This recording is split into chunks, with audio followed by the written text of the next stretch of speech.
ఎన్నికలకు సంబంధం లేని ఇంటెలిజెన్స్ డీజీని ఎందుకు బదిలీ చేశారని ఎన్నికల సంఘాన్ని అడిగినట్లు తెదేపా నేతలు చెప్పారు. ఢిల్లీ వెళ్లిన తెదేపా నేతలు సీఎం రమేష్, కనకమేడల రవీంద్ర కుమార్, జూపూడి ప్రభాకర్ కేంద్ర ఎన్నికల సంఘాన్ని కలిశారు.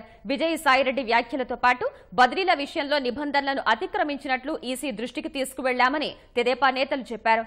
చంద్రబాబు రాసిన లేఖను ఈసీకి అందించారు. విజయ్ సాయిరెడ్డి మొన్న శుక్రవారం రోజు వచ్చి ఇక్కడ కలవడము, సోమవారం రిప్రజెంటేషన్ ఇవ్వడము, మంగళవారం ఉత్తర్వులు రావడము, దీనిపైనే మొత్తం రిప్రజెంటేషన్ మన ఆంధ్రప్రదేశ్ ముఖ్యమంత్రి చంద్రబాబు నాయుడు గారి రిప్రజెంటేషన్ తీసుకొని వచ్చి ఈరోజు కలవడం జరిగి మొత్తం వివరంగా చెప్పాం. ఆ వీడియో క్లిప్పింగ్ కూడా చూపించాం. చూడు, ఆయన బయట చెప్పడము అంటే ఎలక్షన్ కమిషన్ అంటే భారతదేశంలో చాలా గౌరవం ఉంది, అదొక ఇండిపెండెంట్ బాడీ.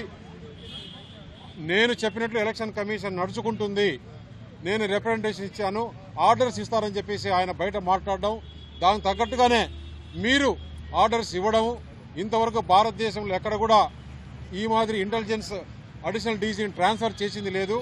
ఎలక్షన్కు నోవేర్ సంబంధం లేదు ఆయనకి. ఆయన లా అండ్ ఆర్డర్ చూసుకునేవాడు కాదు, ముఖ్యమంత్రి రక్షణ చూసుకునేవాడు, ముఖ్యమంత్రి సెక్యూరిటీ చూసుకునేవాడు.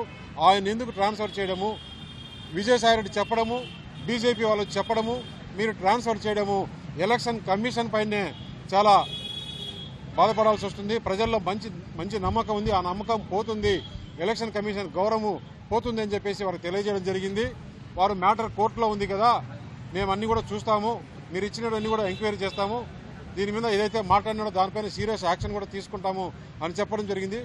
రిప్రజెంటేషన్ ఆఫ్ పీపుల్స్ యాక్ట్లో సెక్షన్ 28A ప్రకారం ఎవరెవరు ఎలక్షన్ కమిషన్ పరిధిలోకి వస్తారు, ఎవరు రారు అన్నటువంటి విషయాన్ని స్టేట్ గవర్నమెంట్ ఒక జీవో రూపంలో ఇష్యూ చేసి ఎలక్షన్ కమిషన్కి ఇంతకుముందు పంపింది.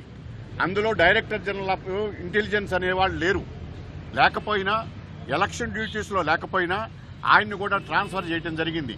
అది కూడా ఎలక్షన్ కమిషన్ ఇచ్చినటువంటి 22/1/19 ఇచ్చినటువంటి సర్క్యులర్కి విరుద్ధమైనటువంటిది.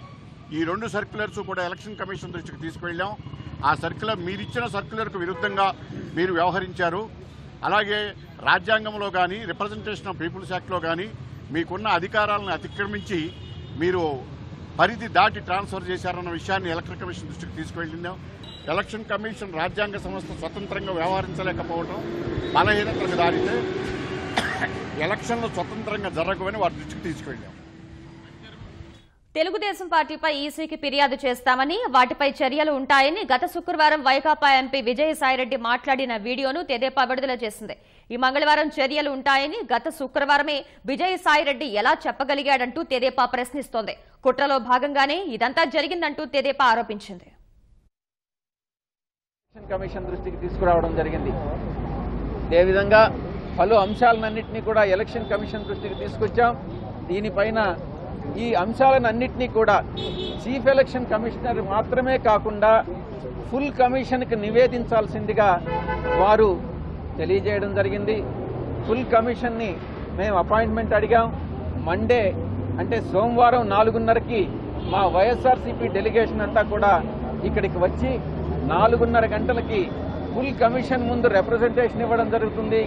తప్పకుండా మేము ఏదైతే మేము నివేదించామో ఆ నివేదించినవన్నింటినీ రిప్రజెంట్ చేసినవన్నింటినీ కూడా చాలా ఆధారాలతో సమర్పించాం. కాబట్టి కమిషన్ మాకు న్యాయం చేస్తుందన్నటువంటి నమ్మకం మాకుంది.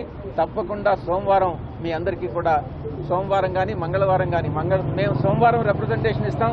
ఆ తరువాత 1 or 2 daysలో నిర్ణయాలు కూడా ప్రకటించడం జరుగుతుందని మేము విశ్వసిస్తాం.